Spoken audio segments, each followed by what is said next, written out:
Coming up on this episode of Nerf This Podcast. EVO 2016 gets higher views on Twitch than ESPN2. Twitter to live stream first esports competition. OpenOverwatch Week 2 results. Smug talks about his top 5. And an underwear company sponsors an esports team. Coming up on this episode of Nerf This.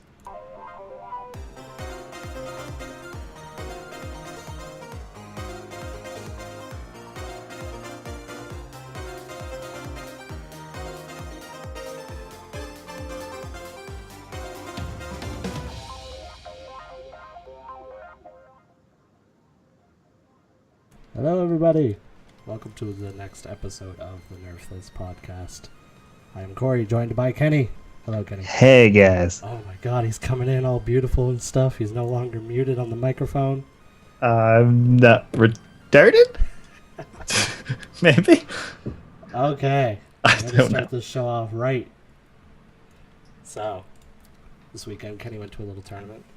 It's called Salt Mines. Was it Salt Mines or Salt Flats? We've been to a couple. This one was Salt Mines. Salt Mines. What'd you enter? What'd you play? How'd you do? Oh, well, I entered the Street Fighter V singles for that. And I also joined the Smash 4 singles. Oh my god, I haven't even actually heard. I've heard a little bit of Street Fighter, but I haven't heard about any of Smash 4. Tell me what you did in Street Fighter first, though. Okay, Besides so borrowed my stick.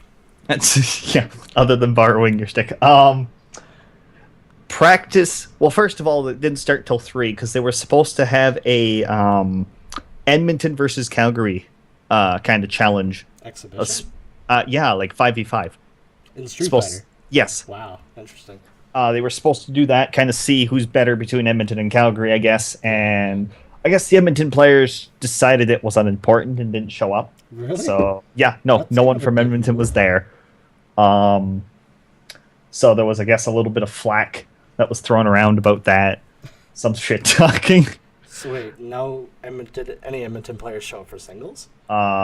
Not that I know of. I don't know the community well enough to be able to pinpoint if there was someone from Edmonton. So See, I was following this on Facebook, and I saw that the day one went off without a hitch.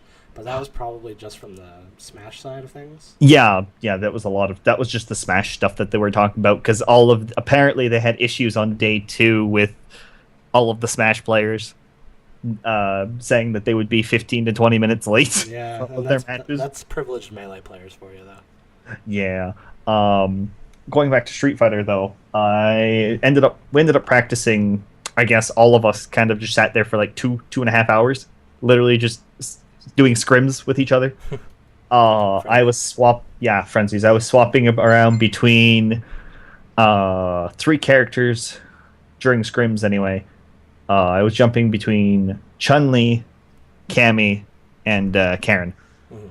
And I stuck with in my first match, just because I knew with who I was against, very jumpy player at that, always likes to be in the air. So I picked Cammy for my first match, so that I would have just DP for anti-air. Yeah, instead of going for one of Karen's buttons for anti-air. Yeah. Sometimes those are unreliable. You can go with the DP if you know this guy likes to jump a lot. Oh yeah, no, exactly. He always likes being in the air for odd reasons, even though he knows he's going to be punished with things like, for example, if I was Ken, his Shoryuken or Cammy's DP. Yeah, you got to teach these players not to do this stupid stuff. No, exactly. And you got to do what works for you and make them learn how to adjust to it. Yeah, you know what I mean? Exactly, because it's good to be able to adjust on the fly on most matches. Second match, I was against who was it? Armika player on game 2. Ended up losing that 0-2, playing Karen. Or no, sorry, that was an Ash player. It was an Ash player game 2. Mm-hmm. That's right. Went 0-2 with that guy. Yeah, 0-2 against him. And then third game was against Dalsum. I practiced against that guy quite a bit in scrims, and I was playing Cammy most of the time, or Chun. I didn't really show my Karin with him, but just had the biggest issues getting in. With Karin. Yeah. You should. I think Cammy's a good match in the Dhalsim matchup. I played Cammy in game 1 against his Dhalsim. Couldn't seem to get in. He just would frame trap me with his long range fireball into teleport. Yeah. And he'd get behind me every time. The teleport setups are kind of annoying against Dhalsim. Yeah, and a few of the times I'd get it with DP, like kind of just because he missed. Yeah, just because he missed his timing like by a frame or two. So I'd hit him with DP and get like that invincibility frame on the fireball.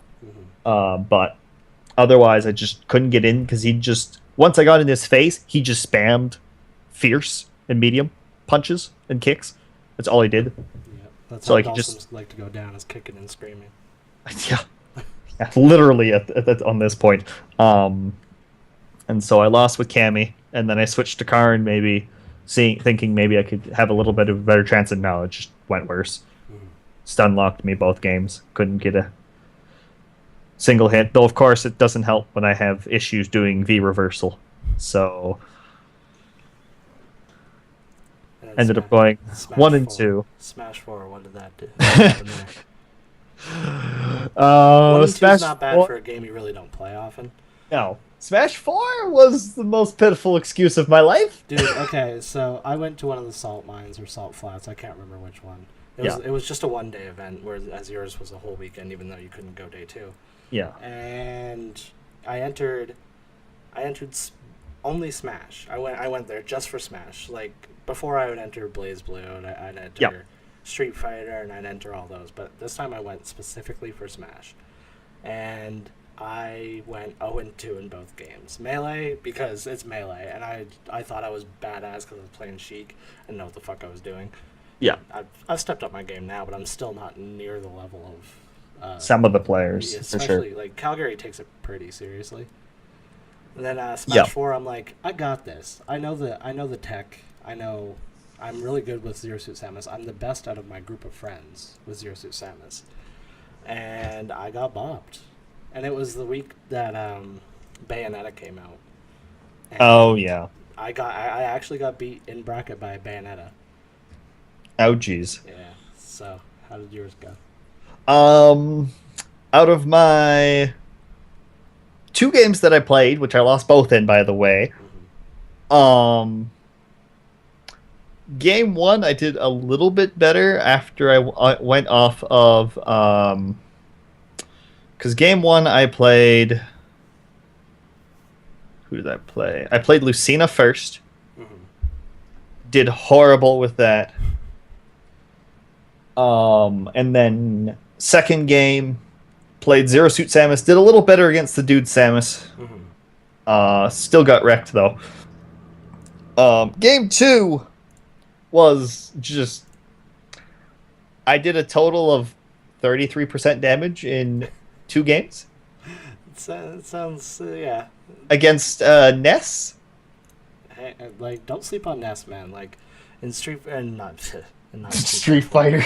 In Smash 4, there's this really popular Ness player. I can't think of his name off the top of my head, but he is making Ness look good. And I'm pretty sure he places pretty high in certain areas. I follow him on Twitch, but I can't remember the guy's name. But Ness is not a dead character in this game, unlike Melee. Yeah, no, it definitely didn't seem like it, because I couldn't do shit. So what I'm hearing from your stories and from my own stories is that these people don't come to this channel for the skill. They come for the entertainment. Yeah. We talk about skilled players here. We're not skilled players ourselves, but damn it, we try. Let's jump into the news. Of course. Little first bit of news today is that EVO 2016 sees higher viewership on Twitch than on ESPN2. They were really excited about showing it on ESPN2. They were really excited about like how real and how esports it was going to be to finally be on a TV station, whereas Twitch and the internet and on demand seems to be the more acceptable way to digest a tournament. And I think that I agree with that. But you know what? It actually wasn't that far off. If you read the article, it says that it was 201,000 viewers on ESPN2, and on Twitch, Street Fighter V reached a peak of 208,000. So they're only off by 7,000. Yeah, no, it's not a whole lot. So it does show that for some people who don't, for say, know as much about Twitch, or they do know about it, but they don't really know where to look on places like that, it's good to know that sites like ESPN and other places that are esports related do still have that viewer base. Because that kind of shows that, in theory, combining the two, they got at least 400,000 views for Evo itself. Yeah, on average. I don't disagree with the notion to put it on ESPN2, and I don't think that ESPN2 should look at this and be like, that was a bad call. That was clearly a good call for the very first time that ESPN2 showed Evolution. Yeah, like no, I agree. 201,000 viewers, and I'm assuming that isn't over the course of the whole top 8. I assume that happened. That was like how many viewers were watching it at one time, and that was like their peak. I don't know, but another interesting thing about this article is that Super Smash Bros. Melee had the most viewers during Evolution. It beat Street Fighter V. With 232,900 viewers. That's friggin' crazy to me. Because Melee, a few years ago, it wasn't even at Evo. The first time it was at Evo, it wasn't that interesting. And like they've gone through this whole process of trying to be recognized as a legitimate game. And where do they fit? Because it's a party game, not a fighting game. Blah blah blah blah. Yeah. I think they've found their home, and people go here to determine who's the best at Smash.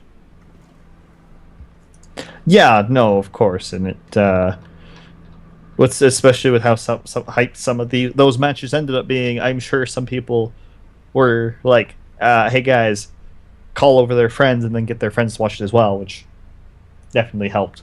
Yeah, viewership. Well, you know me; it's like the Super Bowl for me, man. Yeah, like, exactly. I get like 6 people here watch, and I throw up like Evo 1, Evo 2, Evo 3, Capcom Fighters on like 4 different screens. So yeah, I go if it weren't, this thing. if only we had more TVs. Trust me, if I had extra screens, I would be totally using them. Of course. Hell, I would probably put up old Evos on certain screens if I had the chance. Speaking of live streams, and speaking of popularity on live streams, what do you think about this Twitter thing? Twitter to live stream its first esports competition, and it's starting with CSGO, Counter-Strike Global Offensive.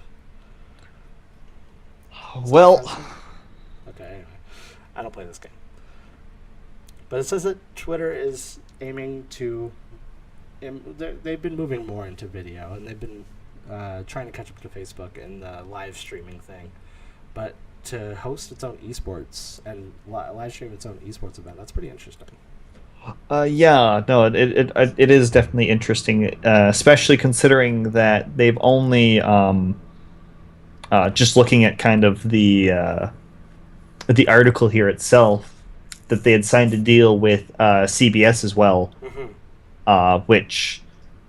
where they streamed both the Democratic and the Republican national conventions. Oh yeah, and you couldn't go anywhere on Twitter without hearing about that stuff. Oh God, no! It was just flooded with political things, for sure. But if it does work as well as they're hoping it does, especially, this could be big for Twitter. It could definitely give them give a lot more people, and almost I would say probably almost as much of a viewer base as some of the Twitch streams possibly. And I don't think that Twitter would ever become the main destination for esports. I think that Twitch has that on lock. Oh yeah, no, for sure. because I don't think Twitter would pump out that big of quality either. They'd have to set a limit on quality, just because of how their site is. Yeah, because they're not a streaming service, and they don't. Their main focus is social media and not video.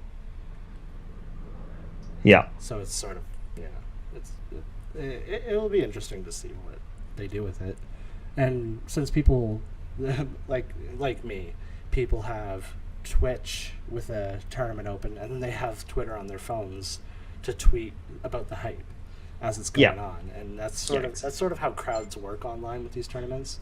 Yeah, is that they go crazy online, like they're all like jumping in each other's mentions, like, "Oh my god, that was the hypest thing I've ever seen." Whereas on Twitter,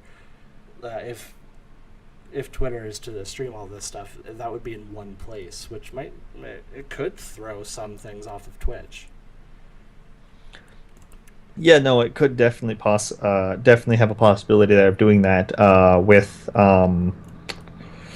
as I'm reading here, where it's showing says that it would throw up the GIFs, the memes, the stats, and the score updates. So that would be your go-to spot for all of the kind of little tiny highlights. Well, that's really good for people who can't watch the entire thing. Yeah, exactly. It just kind of gives them updates as to what's going on and stuff like that, which would help them stay on top of it as well. So, moving over in Overwatch, our namesake, we kind of have to have Overwatch news every week, don't we? Yeah, I would think so. If not, then we might be something wrong with us that week if we don't have anything. Everyone's like, where? This is called Nerf this. Where's the Diva stuff? Anyway, listen. So, Overwatch Open, which, if you don't know, is this big online qualifier for a $300,000 prize pool for these teams. And you got some big name teams in here.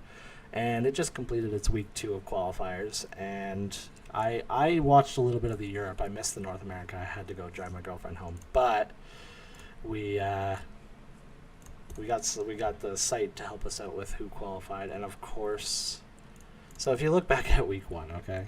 You look at week 1 of the qualifiers, you can see that Envious had qualified over TSM and Cloud9. Cloud9 placing 3rd that week. Week 2, Cloud9 qualifies. And LG and Fnatic and Team Liquid being rounding out the top 3. Yeah. So what do you think about that top 3 with Envious being already qualified and then Cloud9 qualifying behind them? Especially seeing the difference between week 1 where, for the example, TSM being really, really up there, being 2nd, and then week 2 them dropping and TSM, to a four-way tie. We had a story about them last week that they signed. Was it Code 9? Code 7. Code 7? Yes. Code 7, Cloud 9. There's too many numbers and letters and yeah. and stuff. It gets hectic trying to remember them, but yeah. TSM just signs their new team and they place 2nd in a qualifier. That's pretty good.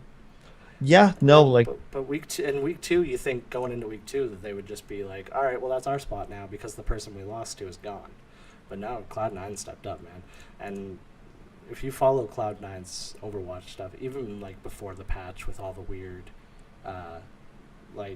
meta game shaking stuff that we had a couple weeks back, Cloud9 is still showing dominance over this game. Oh yeah, no, and it's like them to do this over, not even just Overwatch, but most games in general, that they seem to just seem to find a game and then they just wrap themselves around it and just don't let go, and become a very strong, formidable team almost in every outcome. Well, yeah, you look at every game that they participate in, and it's pretty crazy the placings that they get. They sponsor Mango and Melee. They have teams in CS:GO. They have teams in League, right? Yes, they have the one team in League. I think they have the sister team as well in League, which is Cloud9 Tempest. They have a Cloud9 team in Dota. Yeah. They also have it in a game that's a MOBA that's not even played that much. It is still competitive to an extent. It's called Han. Oh, Heroes of Newerth. Yeah, yes, yeah, I know. They have a team on that as well.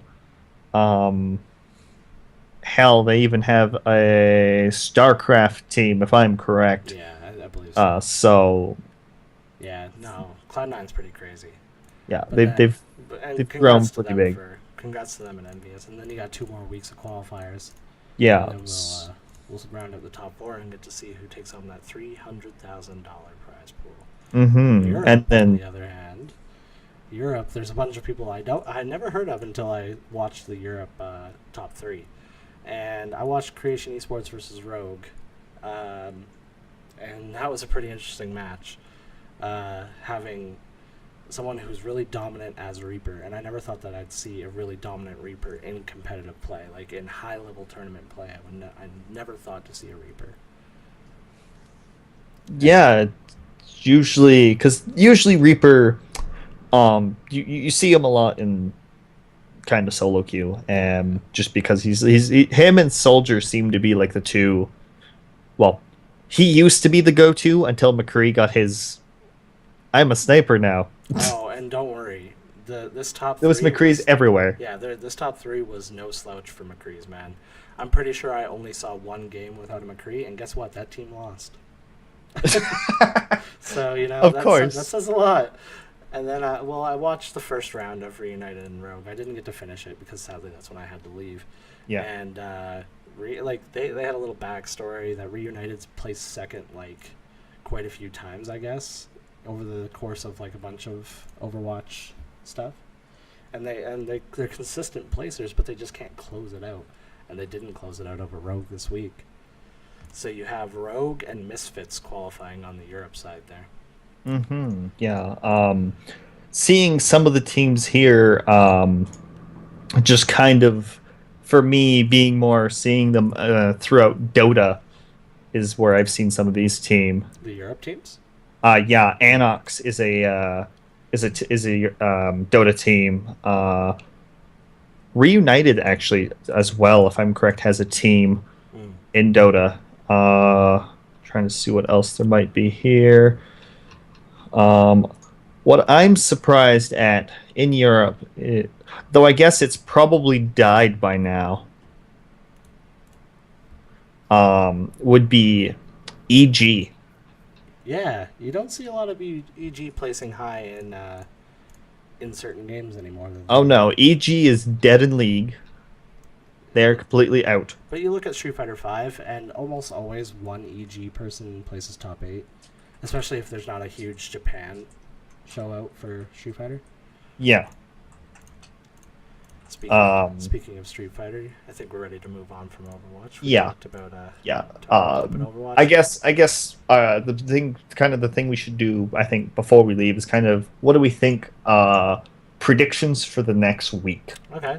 I'm down with that. For Europe. Europe. Let's do some prediction for Europe. Yeah, let's go for Europe first. Well, so Anox has placed very high both times. Week 1 and week 2. Week 2, they placed 4-way tie for 5th. Yep, and then week 1, they placed 2nd.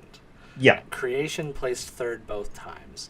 So I'm giving my bet to Creation or Anox, or I will at least see those two face off somewhere. I'm gonna go and say, out of my predictions, that I think just by looking at kind of how everything is gone, just by looking at kind of the bracket right now, I'm gonna go ahead and say that it's either going to be Esports Creation or Reunited who qualify for week 3. Mm-hmm. Okay. And Creation or Reunited. Yes. Reunited is up there in my top picks as well because they placed 5th in week 1 and then they've been steadily climbing to. Yeah. But if it is Reunited and if they get their game sorted out, then I see them beating Anox if they do hit versus Anox in semis. That would be a good match, wouldn't it? Anox versus Creation. Oh yeah. Or not Anox versus Creation. Anox versus Reunited. Sorry. Oh yeah, that'd definitely be a good match. Now, for week 3 for NA side, seeing teams like Fnatic, Team Liquid, TSM, LG even, that leaves it to kind of a slightly tough call to decide on that because I'm going straight up TSM. I want to see them. I want to see the Cinderella story where they sign this little no-name team and then they burst through the rankings and they're just like, yeah, we're gonna take this spot, week 3. Hell, if they don't do it week 3 and say LG or Team Liquid or somebody takes the spot in week 3, I hope they're the final placing because that would just be the good story, right? yeah, because that would place them as possibly the underdogs. Yeah, and then you could see the underdogs and you'd watch the finals and be super hyped for them because you're like rooting for TSM to get up there and be like, all right, Code 7, let's do this thing.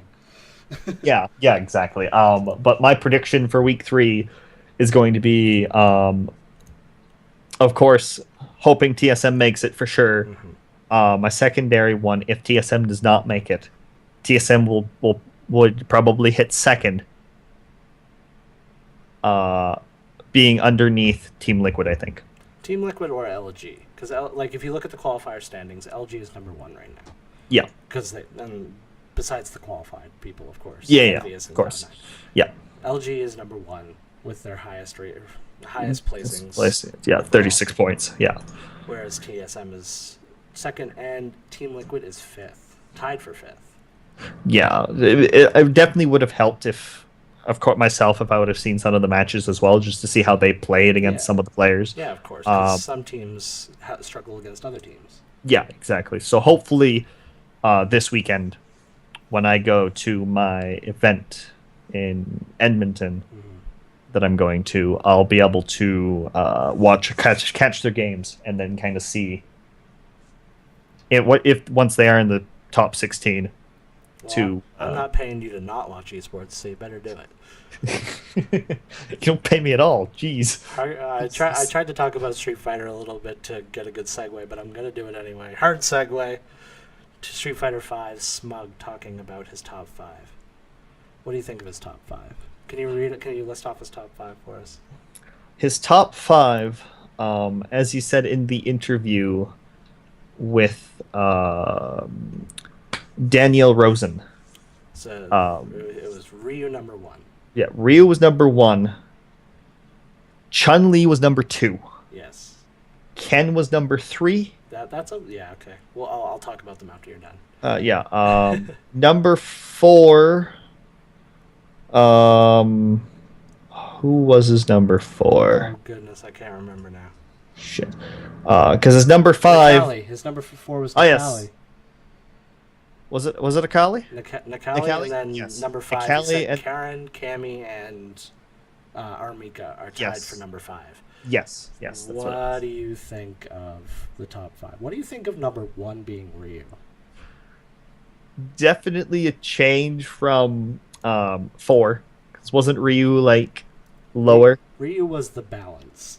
Ryu was the mid tier. He was the guy who you based all other matchups around, pretty much, because he was like in Street Fighter 4, everyone considered him the godfather of gaming because he had every tool, but he used them all mediocrely. That's not even a word, and I used it. Of course, right? We create words here. I agree with Chun-Li being in that top 5. I want Chun-Li to be number 1. I don't want it because I don't play her, but I say that Chun-Li is number 1 just because she's crazy in this version. Oh yeah, and her neutral game is just even more crazy, it seems, with most matchups. Yeah, no kidding. That's what he talked about. Long legs and that frame advantage that she has is just insanity. Oh yeah, and like Smug was saying himself, like versus Karin, for example, just that neutral game is the worst thing for Karin, just because she doesn't have that good of a neutral game herself. She doesn't have the long range pokes. She does have frame advantage on her moves, and she does have some good pokes, like her medium kick that she just sticks her legs straight out. That thing is an insane poke. Oh yeah. But like, what you have to get in their face in order for combo potential, and you have to get in their face for big damage. Oh yeah, no, Whereas exactly. Chun-Li can just play the spacing game the entire time, keep Karen away from her. Yep. Or Chun-Li can get her moments, go in and do crazy amounts of damage. Exactly, and then just keep putting pressure on from there. because her mix-up on top of it is just phenomenal. Yeah, you don't know what you're going to expect with Chun. No, exactly. I disagree with Ken. I think why Smug said this is because people haven't figured out how to use him properly yet. But I disagree that he's top 5. It's hard to determine a balance in a game. Yeah, especially when it's still somewhat new, Yeah. I guess we could say, because it hasn't been a year since it's been competitive, right? Because it came out last February or this February. Yeah, I think. And we've seen Ken in a couple top 8s here and there. Yeah, we haven't seen Ryu's at all. We have. Oh yeah, we did. We saw one Ryu. We saw Tokido's been in every top 8 pretty much except Evo for some reason. Yeah, but which is weird. And I agree that Ryu is good, but I think that sorely mistaken. My personal tier list, and maybe I can throw this question to you too, but my personal tier list would be Nash, Chun-Li, Ryu. 4th would probably be Nikali as well, and then 5th would probably be Karen. I wouldn't even I'd put Karen and Armika as tied for 5th, and I disagree with Cammy being included in the top 5 or even tied for 5th. I feel like her toolkit is lacking in this game. I feel like she's got weaker combo potential than most of the cast, and she doesn't have the big burst damage. She isn't the stun gun like she used to be in Street Fighter 4. And I'm a Cammy player, so I bitch about Cammy all the time. I'm pretty for a while I pretty much was paid to bitch about Cammy. Yeah, I guess at this point. I guess if we were to put, of course, this is more from personal tier list more than kind of on a professional level and thrown in the right people's hands, right? Mine was on the professional level because I'm pretty much strictly going from memory of standings. How many of these characters we've seen in top 8? We saw 3 Nashes at Evo in top 8. Yeah. Oh, yeah. That's why I say Nash isn't up there. Yeah, no, Nash should definitely be up there just because of there was 4 Nashes in top 8, or was it 3? 3. No, it was 3. 3. It was three Nashes. L.I. Joe, Infiltration, and MOV. Was it MOV? No, MOV was MOV was Chun. Who was the Yukadon? Yeah, Yukadon. The other one. Yeah. So that it's hard to determine balance in a game like this. You can't really pick a tier list. And I like how Smug said it's more honest. Not everybody has an advantage over one another. I agree with that. Infiltration is dominating because he's playing the game right. He's playing the game movement based. He's moving up and down the screen. He's baiting things. His execution is perfect. Oh god, yeah. Yeah. No, especially with some of Nash's kit in general. Yeah. You can be that frame perfect execution. It's just really hard to deal with. Yeah, absolutely. And it's a shame that we didn't get to see Tokido in top 8 because Tokido plays much the same way as Infiltration does. Yeah, exactly. Hey, you want to hear something funny? An What? underwear company sponsors an esports team. No, really. Yeah, I was reading up on that, and the funny thing about it that I found was it's on a League of Legends team. Uh-huh. And it's just because of this one interview, this guy says that he doesn't wear underwear. And MeUndies was like, hey, I make underwear. Why don't we sponsor this guy? Yeah. I like the tweet from MeUndies saying, wait, did we hear that right? It's like, boom, business idea. Your mind exploded and you're like, we got to get in on this. Yeah, it's like, hey guys, we think you'll totally do better if you wear our brand of underwear just because you game. It's like, wait, what? Did you see the tweet from the player that they sponsored? So thanks for the ship, so comfy. Finally have underwear. And the funny part is, Hooney himself, yeah. As a League of Legends player, Right. has been in North America for just a split, because he used to be in Europe. Prior, he used to play for Fnatic. And what's interesting is, if he doesn't have underwear in North America, does that mean he didn't pack anything when he left Europe, or did he just never pack it to begin with? Is now the question. Yeah, like what part of you was like, I don't need this. I don't need underwear. Are you kidding me? Like, it's like a basic necessity. I'd never go a day without underwear. I used to. As a kid, I used to not. Like, I'd be like, no, I'm going commando today. I don't want to do this. Like, I used to wear the silk boxers that got all kind of gross on you throughout the day. I was a chubby kid. I'm still a chubby kid. Well, I'm a chubby adult now, but, you know. So I can understand his aversion to it, but, like, buy some. Yeah. You play on a team with a contract. You make money. Fucking thousands of dollars. Yeah, you have esports money. Let's do this thing. You should have easily been able to afford a $5 pair. You have League of Legends money. Now that's like, I could say you have esports money, and it's like Street Fighter V. Sure, you get like 10 grand here and there, but you have League of Legends money. League of Legends is huge. Oh yeah, it's definitely grown. You can afford some underwear without having to be sponsored by an underwear company. Yeah, should easily be able to, but I guess not, according to him. And that's it for news. I'm glad we ended that on such a light note. Of course. We got a highlight for today, Kenny. We're not going to go over a tournament like we did last time. Evo was pretty hype, but the highlight for this week is the announcement of the new Hearthstone expansion. This time it is another adventure. I think that's what they're going to do, right? They're going to do like card set adventure, card set adventure, card set adventure. Yeah, because they at this point right now, with kind of what's in standard, for example, it doesn't give a whole lot of room for what's there, because it's the last two card sets. And so if they released another card set, well, there wouldn't be... it'd be rotating out too quickly.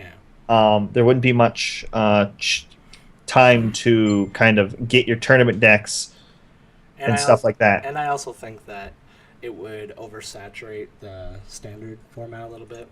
Whereas we're getting 45 new cards from this.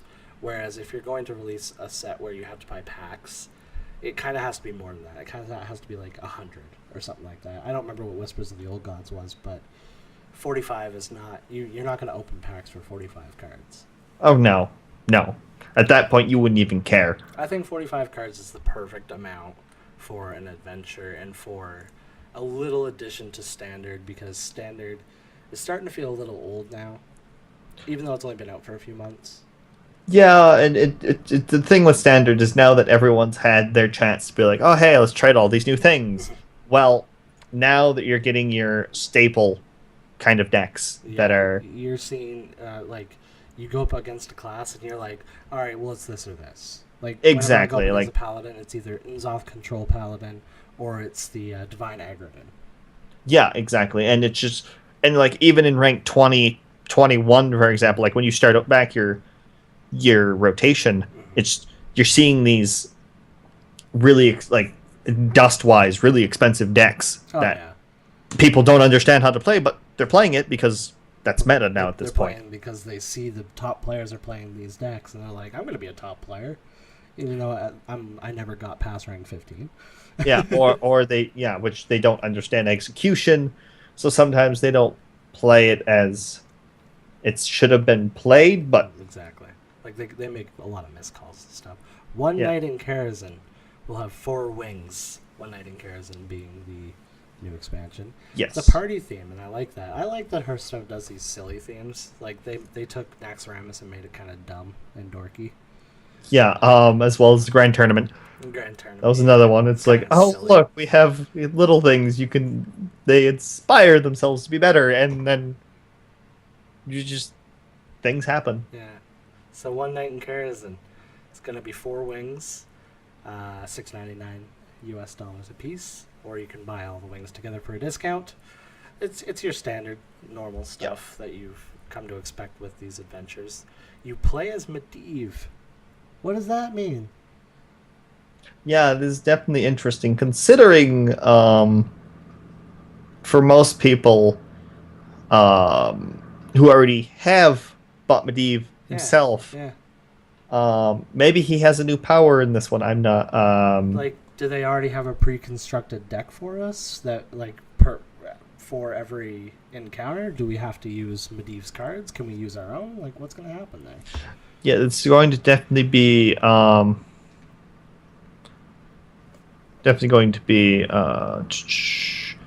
okay. So according to the notes that I'm reading, with the first wing, you're when you hit the boss anyway, because there's bosses, right? Right, right, right. You're gonna hit a chessboard apparently as one of them, one of the levels. Yeah, I'm reading that here too. So Chess all will of your make it cards, your cards will be chess pieces. that'll be an interesting concept to see how that works, Mm-hmm. especially when chess is a very articulate kind of think 2-3 moves ahead. Yeah. Card games are like that too, and I guess that's what they kind of are trying to equate here, is that Hearthstone's like chess, where you have to think 2 or 3 steps ahead. But with chess, there's less deviant, I guess, to an extent, because you can kind of set up in a way where you would force them to do something that you know that they don't want to do, but they're going to do it anyways, and then you just keep going on the momentum. Whereas Hearthstone, there's that whole card variant that sometimes it's like, okay, I've thought 2-3 turns ahead. He played this. He's played exactly according to as I thought, but then you don't draw the card, and it's like, well, shit. Yeah. Now what do I do? Yeah, and it's kind of based on RNG and all that stuff, and you never really know with Hearthstone. But it's kind of interesting that they're playing around with the idea of, like, this isn't just a card game. We have other things that we can do with this. No, exactly. It's But speaking of card game, we have a bunch of the new cards that are getting revealed. We got let's see here, 9, I believe. There's also a couple more that I had open on my phone, but I'm not going to go for them right now. I'm just going to I go have with 7 in front of me, plus the 2 7 that plus 2, they so 9. I was right. actually no, only the 7. No, It's just this. Oh yeah, and then the other 2. That's right. Yeah, there's those 2 are- here. So, There, I'm so being we very- got a couple legendaries. There's actually one legendary that I know of that's not here as well. So I'll tell you what he does. Is he is a stealth 1/1 for 1. I think no 1/1 for 3. That at the end of your turn summons a 1/1 squire. So paladin. Kind of. Well, yeah, paladin, but I don't think it's paladin specific. I can't remember. Oh, off the top of my okay. head. Cool. But yeah, he's just Yeah, he's kind of like a what is that imp? That Imp Master. No. Or the one oh, that yeah, does yeah, something yeah. at the end of the turn, and it's The one that stealth, gives you can't health. hit it. Yeah, The one that gives exactly. 1 health to all your creatures. Exactly. It's So 0/1, it's kind of yeah. like that, except it summons creatures for you, and it's pretty much like the paladin hero power without having to do it every turn. Mm-hmm. And then you got for the other legendaries that I can see here, you got Barnes. Battlecry, summon a 1/1 copy of a random minion in your deck. It's pretty interesting for, like, ramp druids who stuff a lot of really high value, high cost cards in their deck. Yeah, no, definitely. I could also see that being good in maybe something like Miracle Rogue, for example. You could pull out Auctioneer gadgets for and cheaper. Auctioneer for cheap, or you could pull out Leroy, not so much. or you could Just pull out Malagos if you're running the Malagos version of. yeah, if you're running Wild for Warlock decks, for sure. No, just the other version of Miracle Rogue that's currently being around. Is the, Oh is the yeah, Malagos. no Malagos. Yeah. I'm thinking wrong. Never mind. I'm thinking Mal'Ganis. Me being retired and apparently sleep deprived, even though I had all the sleep in the world. Welcome to the tired version of the Nerf This podcast. Oh my God, are we ever tired today? The Curator, Kenny. You want to Yeah. hear about the Curator? It's I a s- taunt, battle cry, draw a beast, dragon, and murloc from your deck. I think there's going to be some more interactions with the types of cards, even though it's a mech for whatever reason. Yeah, it's definitely interesting that a mech summons three different types of cards when generally when you build a type of deck, You want it to all be relatively the same card, like yeah, dragon or beast or murloc, not all three. that means maybe with this set as well, then they're going to have synergy with some of the cards, You think possibly. they'll do crossovers like a murloc that has a beast, or like a murloc that says if you have a beast, gain something. Yeah, maybe something like that, where it has like its own battle cry trigger with something else. Yeah, I could see it. You got so for rares here, we got the Ivory Knight, which is a paladin card. It says battle cry: discover a spell, restore health to your hero equal to its cost. So it's kind of interesting that you can like choose how much health am I going to get back, but also how valuable is this card going to be. Yeah, That's a no, really exactly. interesting addition to the deck. Oh, I like yeah, and plus with the discover, it definitely plays a mind game because yeah, in standard, for example, you're limited to a set small pool, but when you discover something, it's from that pool, but it's still could be like, okay, he grabbed a four cost spell. How many four cost Yeah, spells? that's interesting. I didn't think of it that way. It's kind of a tell to your opponent, where it's like, all right, he just restored 3 health. What did he grab? What's 3 mana that I can think of off Yeah. the top of my head? And Um. I don't know if this is limited to paladin cards because that would make the pool even smaller, and you can just kind of guess at that point. Yeah. But Like if he drew from an how 8 cost card, or if he restored 8 health, you'd be like, oh, it's lay on hands but the but it could also be Avenging Wrath. or avenging wrath. Exactly. Like there's 2 possibilities there. Yeah. So it's Exactly. kind of like a tell, but it's also a Yeah. guess. Yeah. But if it's any spell, then that'll definitely make it harder because it opens the pool so much. It opens the pool so much and it gives so much interaction to paladin cards. You got another rogue card here, which is a 5/6 for 5. Ethereal Peddler. Battle card reduce the cost of cards in your hand from other classes by 2.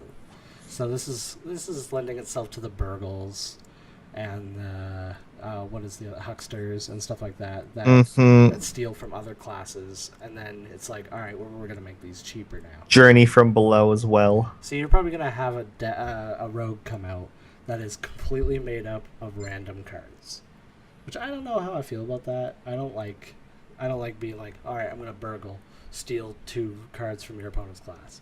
You could get anything, and they could be bad if you fuck up. Yeah. I don't know. Especially if you don't have because especially when it comes to like if for example it's like a really tempo heavy game that you have and then you don't do that 3-drop because you don't have a 3-drop to do other than burglar, and then it sets you behind possibly, but it might also set you ahead. Yeah, it's a The gamble. interesting interaction I'm wondering how this is going to work is with priests, How do you mean? because you play that as rogue, turn 6 and tomb. You then have thought steal. Or is it? Yeah, it's thought steal, mind seize, your shades. Yeah. You have so much extra cards in the deck that just pull out of your opponent's deck. Well, you'll have to pull the Ethereal Peddler first because it's a rogue only card, right? Yeah, no, exactly, but it still So you're gonna brings have that. to thought steal Ethereal Peddler, and then just like mind seize and and do all these things to get a bunch of other classes cards in your hand to make this guy viable. But it'll definitely be an interesting combo if it does go off, Yeah, for sure. to see how much tempo a priest can get when you have a card like that from another class into your deck. Just it's mine. I want to point out how professional Kenny is. He didn't shut this fucking phone off. My phone's on the other end of the room, by the way. Like, it's all the way over there, by my bed. Like, I don't know if people watching this go back to the beginning. You can see me quickly shutting the sound on my phone off because I'm like, shit, I don't want to be Kenny. Hey, it's not my fault that my room, being as big as it is, echoes so badly. Hey, your microphone sounds great, by the way. Yeah, thank God that doesn't echo, because I'm like in a corner. Let's talk about this mage card. We've got Fireland's Portal, which is a throwback to Unstable Portal. Deal 5 damage and summon a random 5-cost minion. I like the deal 5 damage part. I also like randomness because I liked Unstable Portal when it was out. Unstable Portal was so much fun. Oh, what's this? Turn 3 Like big things, bullshit? right? Like turn 5 Ragnaros. Or turn 6... Fuck, Turn 6 Emperor because you have Malagos in hand. And then turn 7 Malagos dead. Yeah, exactly. It's like, oh, what happened to your shit health? like I'm that. sorry, I had a Malagos? And then we got a Warlock card here on the other page. I can't even pronounce this name. What are you doing to me, Blizzard? Malchazar's Imp. Yeah, Melchizedek's Imp. Got it. High five. Nailed it. Whenever you discard a card, draw a card. What? So we're going to a Magic the Gathering type thing where you're cycling through your cards. You're like, I'm going to discard this card. Good, now I can draw a new one. So like that makes things like Doomguard and the ones like Soulfire and stuff like that. Yep. That get rid of cards. That makes them better. Mm-hmm. And people No, use these definitely. cards without remorse all the time. Oh yeah, no, definitely. The thing that you'd probably see more of is Tiny Masters of Evil show up. Time Masters of Evil, and people would probably start taking Soulfire a little more seriously. Like you think of it this, it's a 1 cost for 1. It's a 1 cost 1/3. Yes. But a lot of these cards that get rid of the cards in your hand are late game cards. Exactly. The other interesting thing to note is wondering how, just because the card states that you discard, but if you have no cards in hand, does that count? does it exactly Does like it that's still gonna trigger the discard thing, or does it say he didn't even have any cards to discard, so therefore it doesn't count? You don't get to draw. Yeah, because there's a lot of interactions that, like for example, like Well, I could think of Zulok. When you dump your entire hand, and your finishing combo is to plop out Doomguard with nothing else in hand, so you're not discarding anything. yeah, exactly. It's not Doomguard, is it? I'm getting that wrong. What is it? The one that has charge. Yeah, it's Doomguard. Is that Doomguard? Okay. Yes, I'm getting that it is right. Doomguard. Yeah. Without it in front of me, I'm just like, oh, I'm stupid. Yeah, no, it is Doomguard. But yeah, you drop Doomguard. You don't discard the 2 cards. It's supposed to be just for sort of a finisher or sort of to put some pressure on somebody. But yeah. Does that mean you draw 2 cards even though you didn't discard anything?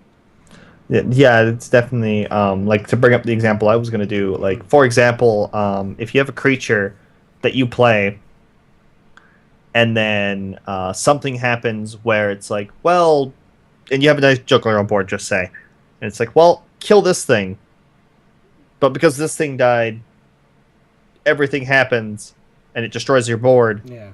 But then something you had also spawned 2 things.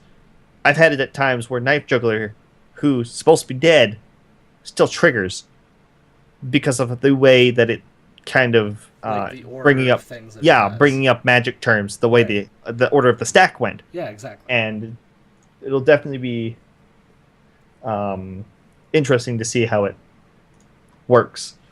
And here's my favorite card that has been announced so far. The fucking Babbling Book. Babbling Book is my favorite fucking card that's been announced so far. It looks so derpy. Okay, this is the art. I can pull it up. Hold up. I can do this. I have video. I can do this. Hold Oh on. god. We're gonna screen capture this shit. We're gonna do that. Look how dumb that. Oh, what is that's a black screen, Corey. I'm not doing it anymore. Okay. Look how cute. Oh wait, never Why mind. can't I do that? XSplit. Stop being a douche. I gotta do this. Alright, that's a black screen too. Fuck it. It looks cute, okay? If I could put it in post, put it in post somewhere. But it's really cute. And it's a 1 cost 1/1, which by the way, mages need more 1 drops other than Mana Worm. But Mana Worms, man. Mage We only love our Mana cards. Worms. It says Battle Cry, add a random mage spell to your hand. Fuck yeah. Combo that with Bran, combo that with whatever, you get a random mage spell. I love Kabbalist Tomes. I love like random mage spells being added to my hand. Feels good, man. I play a lot of mage. Feels good, man. I stopped playing mage once Unstable Portal got rotated out of standard. Sure. That's the only reason why I stopped, because I just loved like turn 2 Unstable Portal into being second, coin Shaman card with Wind Fury. Deal with it, bro. Well, if you go to my YouTube channel, you can see why I love mage so much. I got a turn 4 kill with a tempo mage. Yep. Anyway, talking about Hearthstone is leading me to this tech thing. We're not going to spend too long on the tech thing because I didn't really plan it out. I just wanted to get your thoughts on this. You're a deck builder, Kenny. I know you as not somebody who copies things on Hearthstone or, other deck building sites. I know you as you look at a deck, you look at a concept, and you go, what cards should I add to that to make it good? So I want to get your thoughts on what you think when you look at a card makes a card good or makes a card viable for a format. So on that, generally it's once you pick your idea, like we'll say for example, we'll go RNG for a mage deck, right? Okay. Like you just want to build an RNG deck, just see how much randomness you can get, how many different possibilities this deck can build for you, right? So you then look into the concept of like, okay, I'm doing an RNG deck. What cards do I want? Because you have to keep because I learned this watching a player called Capran. Mm-hmm. No, Crip. Yeah. Criparian, Yeah, Criparian. And it's kind of where I've got my ideas. Not so much like just to. It's more of the knowledge of how to build, especially when you watch someone who plays a lot of Arena, because Arena is a lot of tempo, and if you don't have the tempo and don't make the what's called usually the best tempoed plays or misplay, usually three times out of five you're going to lose. Mm-hmm. Especially if you're behind on tempo or trying to catch up, because there isn't a whole lot that helps you do that. Yeah, I definitely agree with that in Arena. Like when I was playing Arena, and especially with people who are just starting out in the game, like I know when I got my girlfriend into the game, when she was just starting out, I said, let's do Arena instead of just buying packs with your gold, because Arena gets you more rewards. And just by doing that, I realized how important tempo was. Exactly, and if you don't know how to tempo, then Arena is not as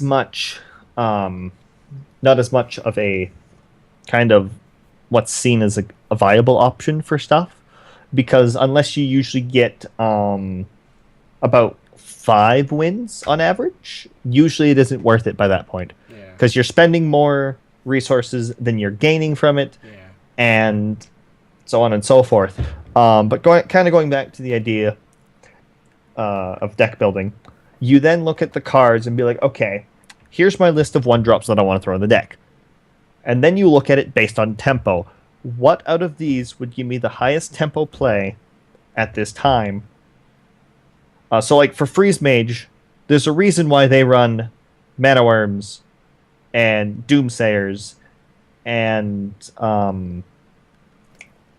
Flamewalkers. Mm-hmm. Or Firewalkers, yeah. Flamewalkers. Because on curve, it's really good. Like, Doomsayer stops almost 3/4 of the time all aggression. If you're second and you have a Doomsayer, you're in heaven because you just reset it, and now it's no longer like you're second. You've now made it so you're first. Yeah, essentially. Kind of. You've reset the board, and you now build the tempo. When Whispers came out, that became a more common strategy, was to throw Doomsayer out on turn 2 or 3. And I noticed that, and I'm like, that's weird. Like, I don't really have a lot of threats out. Why is he doing Doomsayer now? Then I realized it's because I thought that way. It's because he knew I was going to think that way and say, well, I'm not going to take care of it. I'm just going to let him wipe my board and then do it again. But then I realized how hard of a hard reset that was. And I'm like, that changed my opinion from Doomsayer to being kind of an okay card in, like, certain decks like Freeze Mage where you have the Frost Nova combo. Yeah, exactly. Or Blizzard Doomsayer, like Blizzard. If it comes to drastic and kind of cold and all that stuff, like just to stall out till you get to your late game, which was Alexstrasza and Frostbolt, Frostlance. Yeah, exactly. And it turned the tide of a card for me completely. Like, it made me look at Doomsayer like, okay, well, now I'm actually considering throwing this in all my decks now for some reason.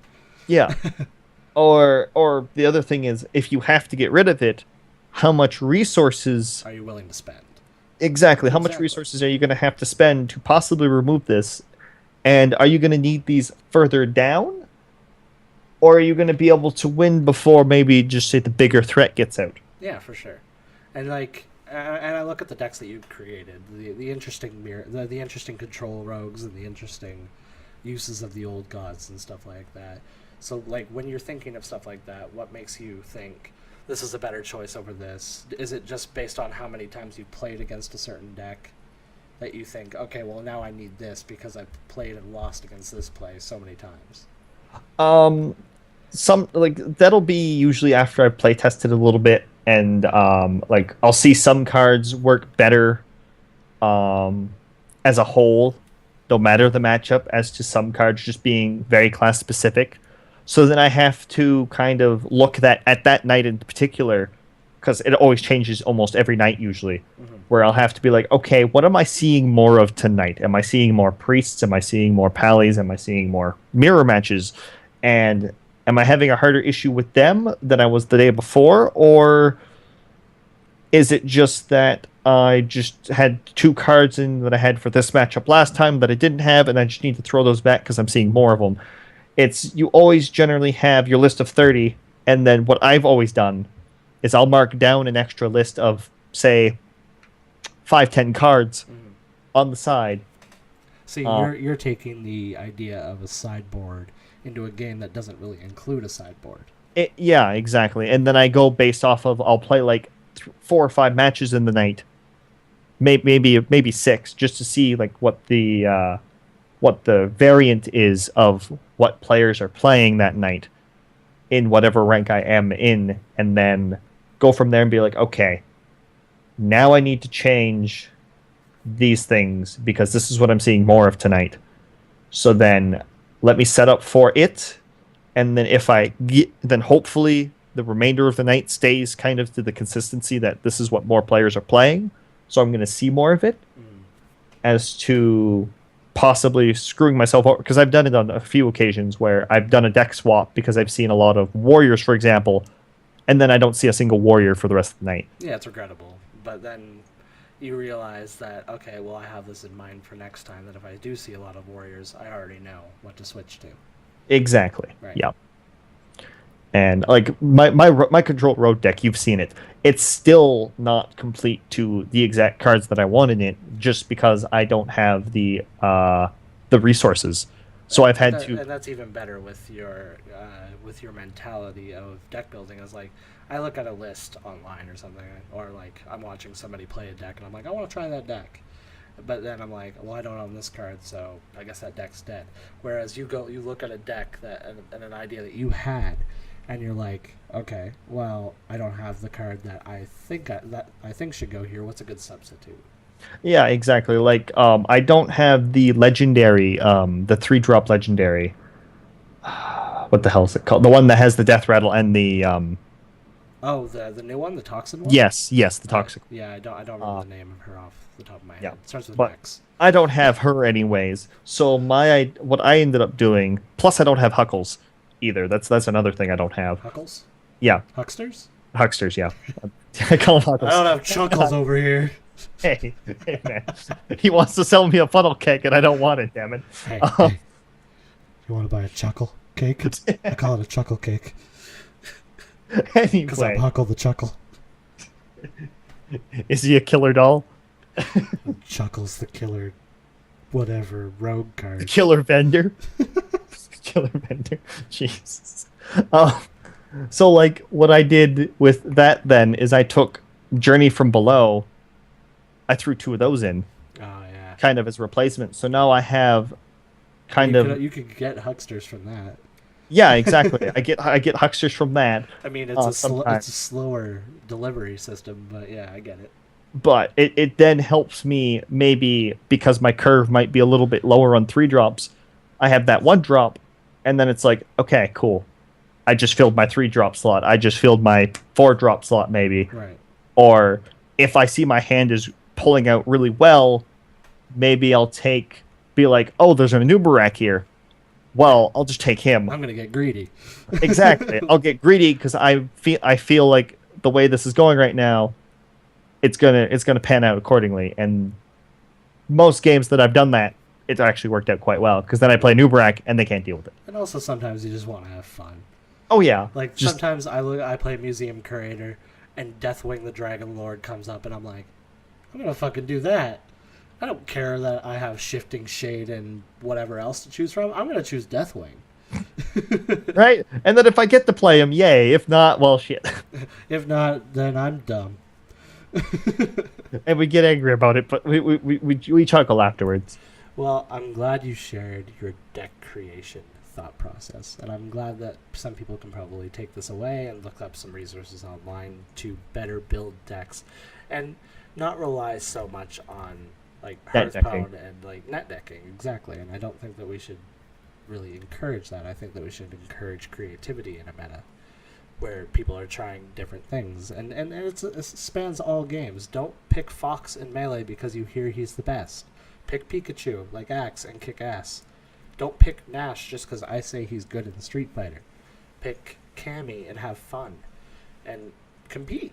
Be good at that character. And be good in Hearthstone with the cards that you pick. And that is what I'm going to leave this podcast at. Yeah, I agree. This is actually a good note to end on. I think we should wrap this up because Kenny is tired. I'm tired. I might do a little stream after this. We'll see. And I have to possibly get up in less than 12 hours. So Kenny has to get up a little early because he's a crazy man. My name is Corey. You can follow me on Twitter at AmatoSwag. Kenny is on Twitter at Insane1284. We have a Twitter for the show. It's at NerfThisTV. We have a Twitch for the show. Please go follow that. All your support helps. It is also NerfThisTV. More social media coming soon. More Patreon stuff, news coming soon. I'm going to talk to Kenny about that this week. We're going to set it up. You guys can start supporting us. It'll be fun. Of course.